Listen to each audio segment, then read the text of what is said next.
ओम शांति। 20 अप्रैल। फिर से आज बाबा हमें योग युक्त होने के लिए प्रेरणा दे रहे हैं और कई अच्छी बातें बता रहे हैं। देह अभिमान का द्वार बंद कर दो तो माया के आने के सभी द्वार बंद हो जाएंगे। एक ही महावाक्य में बहुत सार भरा हुआ है। तुम्हारी विशाल बुद्धि होनी चाहिए। जो विशाल बुद्धि होंगे वो सदा बाबा की सेवा का चिंतन करते रहेंगे कि कैसे जन जन को भगवान से मिलाने की सेवा की जाए, उन्हें वर्षा दिलाना है, कैसे किया जाए। तुम्हारी खुशी दिनों दिन बढ़ती जाएगी।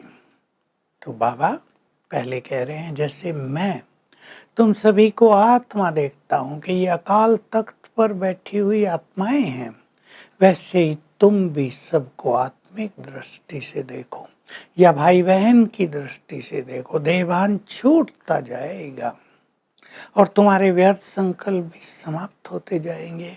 तुम्हारा योग बढ़ता जाएगा। तो पहली प्रैक्टिस हम सबको ये करनी है।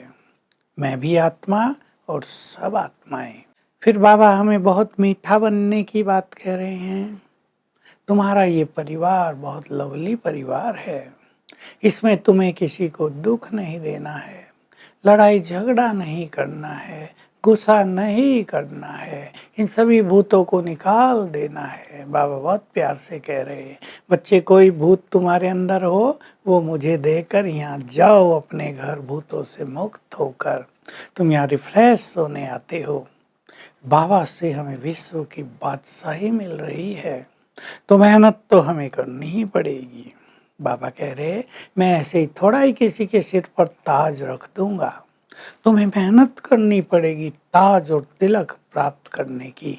हम थोड़ी इस पे चर्चा करेंगे। बाबा बार बार ये कह रहे, तुम्हें बहुत खुशी होनी चाहिए। अतीन्द्रिय सुख का गायन तुम्हारे ही लिए है। भगवान के सम्मुख बैठे हो, स्वर्ग की ओर जा रहे हो, तुम्हें विश्व की बादशाही मिलने वाली है। स्वयं भगवान तुम्हें पढ़ाने आ गए हैं। तुम गॉडली स्टूडेंट हो। इस पढ़ाई से तुम क्या बनने वाले हो, ये चिंतन करते करते तुम्हें अपार खुशी में रहना चाहिए। जैसे जैसे तुम आगे बढ़ते जाओगे तुम्हारी स्थिति बहुत अच्छी होती जाएगी। बाबा कह रहे, कई नए बच्चे बहुत अच्छे आएंगे जिन्हें तुम देखोगे बहुत श्रेष्ठ पुरुषार्थ कर रहे हैं। तो एक और संसार में खूनी नाहक खेल तक चलता जाएगा, दूसरी ओर तुम्हारी खुशी बढ़ती जाएगी। स्वर्ग को तुम सामने देखते जाओगे। तो तुम्हें सदैव बहुत खुशी में रहना है। तुम्हारा चेहरा खुशी में चमकते रहना चाहिए। तो हमें स्वीट बनना है, लवली बनना है। ऐसा नहीं हम योग तो लगा रहे हों लेकिन बीच बीच में गुस्सा भी कर देते हों। हम योग तो लगा रहे हों लेकिन हमने अपने संस्कारों को बदला ही ना हो, दुखदाई हो। इसलिए योग लगाने के साथ साथ अपनी कुछ विशेष धारणाओं पर भी बहुत ध्यान देना होता है। हम क्रोध से मुक्त होते चलें, बुरे वचन हम किसी को न बोलें। बाबा का इस पर बहुत ध्यान था और सदा ही कहते थे, बच्चे तुम्हें सबको सुख देना है। हम तो दूसरों के दुख हरने वाले हैं। प्यार से व्यवहार में आए। बाबा कह रहे हैं, घर गृहस्थ तुम्हें संभालना ही है, जीवन निर्वाह भी करना है, यानी काम काज भी करने हैं, लेकिन ये दैवी गुण अपने अंदर धारण करते चलो। आज हम बहुत अच्छी तरह ध्यान देंगे अपने क्रोध को जीतने के लिए, लवली बनने के लिए। पवित्र आत्माएं लवली होती हैं, जो दूसरों को प्यार की नज़र से देखते हैं, जो दूसरों से प्यार से बातें करते हैं, दूसरों को अच्छे वचन बोलते हैं, वो सभी को स्वीट लगते हैं, लवली बनते हैं। तो हम ये चेंज करेंगे अपने में कि हम जब बोलें तो जैसे मुंह से फूल झड़ते हों, सुखदाई बोल, दूसरों को आनंद आए हमारी बातें सुनकर। बात बात में क्रोध करना, जिसको हिंदी में एक कहावत है, ये तो नाक पे मक्खी भी नहीं बैठने देते। छोटी सी बात हो जाए और आग बबूले हो जाना, इससे तो हमारी योग की शक्तियां नष्ट हो जाती हैं। और कामकाज में भी आप देखो, जो लोग क्रोधित होते हैं उनके कामकाज बिगड़ते हैं। मान लो उनकी दुकान में 4 लोग काम करते हैं और ये क्रोध करते हैं तो धीरे धीरे सभी निकलते जाएंगे, अच्छी जगह ढूंढते जाएंगे, फिर तो सारा खेल बिगड़ जाएगा। इसलिए अपने परिवार के लिए, संबंधों के लिए और अपने काम धंधों के लिए हमें क्रोध मुक्त होना बहुत जरूरी है। तो चित्त को शांत करें, रिएक्ट न करें तुरंत। बहुत अच्छा अभ्यास करें सवेरे उठते ही, मैं आत्मा पीसफुल हूँ, मैं क्रोध मुक्त हूँ, शांत हूँ। 7 बार कर लें, मैं क्रोध मुक्त हूँ, शांत हूँ।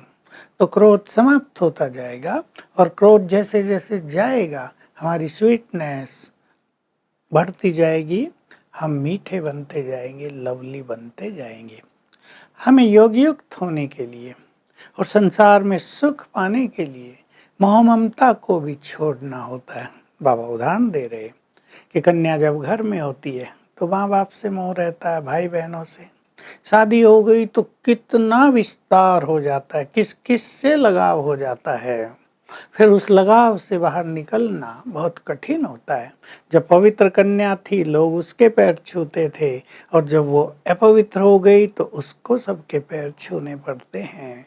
तो बाबा ये हमें याद दिला रहे, इस मोह ममता को भी खत्म करते चलो, सबके लिए आत्मिक दृष्टि रखो और लक्ष्य रख लो। हमें ज़्यादा उलझना नहीं है, संबंधों में उलझ गए तो उनसे निकलना बहुत मुश्किल होगा और वो हमें श्रेष्ठ योगी नहीं बनने देंगे, तब हमें खुशी भी नहीं रहेगी। तो आज सारा दिन बहुत अच्छी तरह खुशी में रहने का भी चिंतन करेंगे।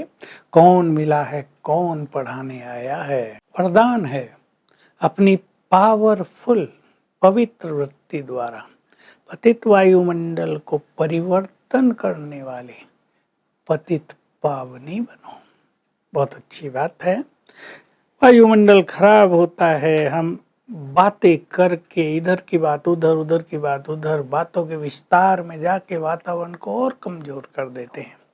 पर हमें ये स्मृति रखनी, मैं पतित पावनी हूँ, पतितों को पावन बनाने वाली हूँ, वायुमंडल को पावरफुल निर्विकारी बनाने वाली हूँ। तो इस वृत्ति को रखेंगे तो हमसे पवित्र वाइब्रेशंस फैलेंगे और वातावरण कभी भी बिगड़ेगा नहीं। स्लोगन है अवधारणी में, परमात्म परिचय का बीज डालो तो प्रत्यक्षता होगी, अर्थात सबको परमात्मा का परिचय दो। तो आज सारा दिन हम सोल कॉन्शियस रहकर सबको आत्मिक दृष्टि से देखेंगे। कम से कम 5 बार ये अभ्यास बहुत अच्छी तरह करेंगे और खुशी में रहने के जो बाबा ने संकल्प दिए उनको मन में दोहराते हुए अतीन्द्रिय सुख का अनुभव करेंगे। ओम शांति।